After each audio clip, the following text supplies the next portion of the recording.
अस्सलामुअलैकुम, मैं हूं अल्ताफ हुसैन। तो आज मेरी लेसन का जो टॉपिक है वो मिक्स टेंस प्रैक्टिस है। तो आज हम यानी टेंसेस, ग्रामर और मॉडल वर्ब्स के यूजेस का प्रैक्टिस करेंगे। और आज के लेसन में आपका जो कंसंट्रेशन है वो बहुत ही ज़रूरी है, वो बहुत ही इंपॉर्टेंट है, क्योंकि without concentration you won't have a good understanding of the uses of modal verbs and also tenses and grammar. So यहाँ पे कुछ एमसीक्यूज हैं मैंने आपके लिए बनाया है। So you have to be very careful while selecting the correct option, the right option. There are three options. So one of the options is correct. So you have to choose that correct option. So the first question is here. It dash since 3 o'clock. आपको पता है कि since जो है वो ज्यादातर हम present perfect continuous में हम इस्तेमाल कर सकते हैं। और since जो है वो क्या करता है, यानी स्टार्टिंग पॉइंट को आप ये शो करता है। तो यहाँ पे थ्री ऑप्शन हैं। पहला जो ऑप्शन है ए हैज रेंट, यानी इट हैज रेंट। जो दूसरा जो ऑप्शन है बी इट हैड रेंट। और जो तीसरा ऑप्शन है यानी it has been running since 3 o'clock। तो यहाँ पे ऑप्शन नंबर सी जो है ये करेक्ट है, क्योंकि ये प्रेजेंट परफेक्ट कंटिन्यूअस टेंस को शो कर रहा है। तो ऑप्शन नंबर सी जो है ये क्या है, ये करेक्ट है। तो आए हम आते हैं क्वेश्चन नंबर 2 की तरफ।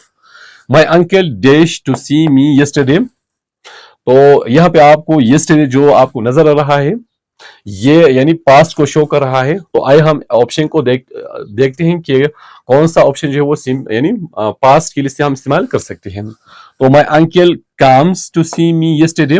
तो कम्स तो हम यस्टरडे के लिए हम इस्तेमाल नहीं कर सकते हैं, तो ये रॉन्ग ऑप्शन है। तो my uncle dash to see me yesterday, my uncle came to see me yesterday. तो ये सही ऑप्शन है। My uncle will come to see me yesterday. Will come तो हम इस्तेमाल नहीं कर सकते हैं यस्टरडे के लिए, विल कम तो हम फ्यूचर के लिए इस्तेमाल कर सकते हैं। लिहाजा ऑप्शन नंबर बी यानी my uncle came to see me yesterday, option number B क्या है, करेक्ट ऑप्शन है। तो आइए हम आते हैं क्वेश्चन नंबर 3 की तरफ। I dash the zoo every Sunday. Every Sunday जो है आपको पता है कि रूटीन एक्शन को शो कर रहा है। तो रूटीन एक्शन के लिए हम प्रेजेंट सिंपल को हम इस्तेमाल कर सकते हैं। तो आइए हम सिंपल प्रेजेंट वाला जो वर्ब हम वो हम यानी सर्च करेंगे। तो I dash the zoo every Sunday, I visiting the zoo, ये तो गलत है। विजिटिंग तो हम प्रेजेंट कंटिन्यूस में इस्तेमाल कर सकते हैं। आई विजिट्स, आई के साथ हम विजिट नहीं लगा सकते, क्योंकि विजिट्स जो है वो थर्ड पर्सन सिंगुलर के लिए हम इस्तेमाल कर सकते हैं। तो I visit the zoo every Sunday. Option number C जो है ये क्या है, ये करेक्ट है, यानी ये क्या है, रूटीन एक्शन को शो कर रहा है। आए हम आते हैं यानी क्वेश्चन नंबर 4 की तरफ। The child dash because he is hungry. अभी हम यहाँ पे देख सकते हैं कि बिकॉज ही इज हंग्री ये डिपेंडेंट क्लास है और ये सिंपल प्रेजेंट को शो कर रहा है। तो आइए हम यहाँ पे ऑप्शन को हम देखेंगे। The child was crying because he is hungry. Was crying हम नहीं लगा सकते, क्योंकि डिपेंडेंट क्लास जो यानी प्रेजेंट टेंस को शो कर रहा है। तो द चाइल्ड क्राई, चाइल्ड के साथ हम क्राई तो नहीं लगा सकते। So the child is crying, तो ऑप्शन नंबर सी वाला जो है ये क्या है, ये करेक्ट है। The child is crying because he is hungry. आइए हम आते हैं क्वेश्चन नंबर 5 की तरफ। माई डॉग्स डैश सिली। अब हम देखते हैं केस, ये जो डॉग्स है ये प्लूरल है, नाउन प्लूरल है, यानी सब्जेक्ट प्लूरल है। तो हम प्लूरल वर्ब तलाश करेंगे, हेल्पिंग वर्ब तलाश करेंगे। यहाँ पे माई डॉग्स इज सिली तो नहीं हो सकता, क्योंकि डॉग्स से ये प्लूरल है।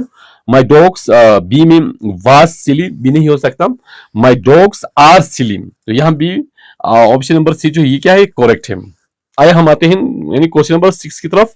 ही dash for India next month. तो आइए हम ऑप्शन को देखते हैं। He left for India next month. Left तो हम यानी पास्ट के लिए इस्तेमाल कर सकते हैं, क्योंकि ये नेक्स्ट मंथ जो है वो फ्यूचर को या शो कर रहा है। तो he dash for India next month. He living, he के साथ हम लिविंग तो नहीं लगा सकते, तो ही इज लिविंग तो हम लगा सकते हैं। तो he lives for India next month. तो यहाँ पे he lives for India next month, क्योंकि ये शेड्यूल एक्शन को शो कर रहा है। उसका जो फ्लाइट है वो नेक्स्ट मंथ इंडिया के लिए है। तो सिंपल प्रेजेंट को हम शेड्यूल एक्शन के लिए हम इस्तेमाल कर सकते हैं कि he lives for India next month. आए हम आते हैं क्वेश्चन नंबर 7 की तरफ। Ice dash at 0 degree. आप देख सकते हैं कि ये जनरल ट्रूथ को शो कर रहा है। तो सिंपल प्रेजेंट को हम जनरल ट्रूथ के लिए हम इस्तेमाल कर सकते हैं। तो यहाँ पे आइस मेल्टिंग, तो यह गलत होगा। आइस मेल्ट भी गलत होगा क्योंकि आइस जो है ये सिंगुलर है, तो यह हम ये प्लूरल वर्ब है। तो आइस मेल्ट्स, यहाँ पे ऑप्शन जो है वो और सी जो है वो क्या है, करेक्ट है। आइस मेल्ट्स एट 0 डिग्री, क्योंकि ये जनरल ट्रूथ को शो कर रहा है। और सिंपल प्रेजेंट को हम जनरल ट्रूथ के लिए हम इस्तेमाल कर सकते हैं। आइए हम आते हैं क्वेश्चन नंबर 8 की तरफ। I wish I dash the CM, यानी काश में, यानी सीएम होता, चीफ मिनिस्टर होता, तो विश के लिए तो हम यानी वास की जगह हम वाह लगा सकते हैं। तो आई विश आई वास द सीएम, काश में सीएम होता, चीफ मिनिस्टर होता, तो आई के साथ हम विश के लिए हम वास नहीं लगा सकते। आई के साथ हम इज भी हम नहीं लगा सकते। तो आई वार, आई विश आई वार यानी द सीएम, काश में सीएम होता। तो आए हम आते हैं यहाँ पे क्वेश्चन नंबर 9 की तरफ। The new teacher dash tomorrow, the new teacher was coming tomorrow, tomorrow के लिए हम वाज कमिंग नहीं इस्तेमाल नहीं कर सकते। द न्यू टीचर कम भी हम इस्तेमाल नहीं कर सकते। The new teacher is coming tomorrow, यानी नया जो टीचर है उसका जो यानी शेड्यूल है वो कल के लिए है, कल वो यानी आएगा। तो यहाँ पे हम the new teacher is coming tomorrow, option number C ये करेक्ट है। आया हम आते हैं क्वेश्चन नंबर 10 की तरफ।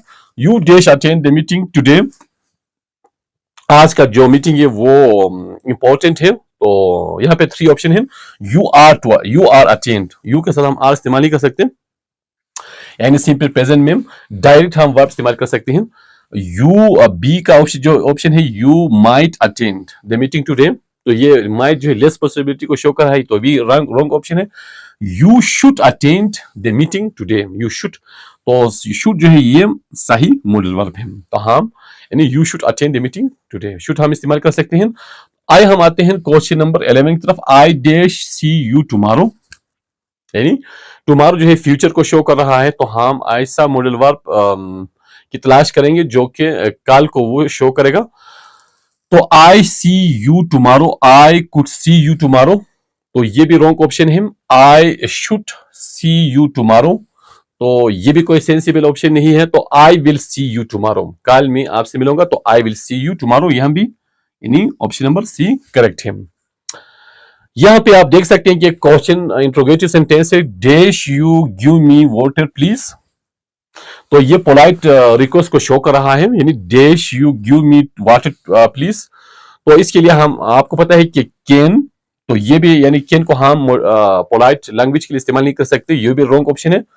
डैश यू गिव मी यानी should you give me water please, तो ये भी इतना सेंसिबल जो है वो यानी ऑप्शन नहीं है। तो ऑप्शन नंबर सी जो है, could you give me water please, तो कुड जो है तो हम कुड राइट ऑप्शन है कि could you give me water please, तो हम पोलाइट लैंग्वेज के लिए कुड इस्तेमाल कर सकते हैं। तो आज का जो लेसन है ये बहुत इंटरेस्टिंग है और it is very important and useful for you. So practice all the sentences so that you could have good understanding of the grammar, tenses and the uses of modal verbs. So thank you very much and see you again with next video lesson.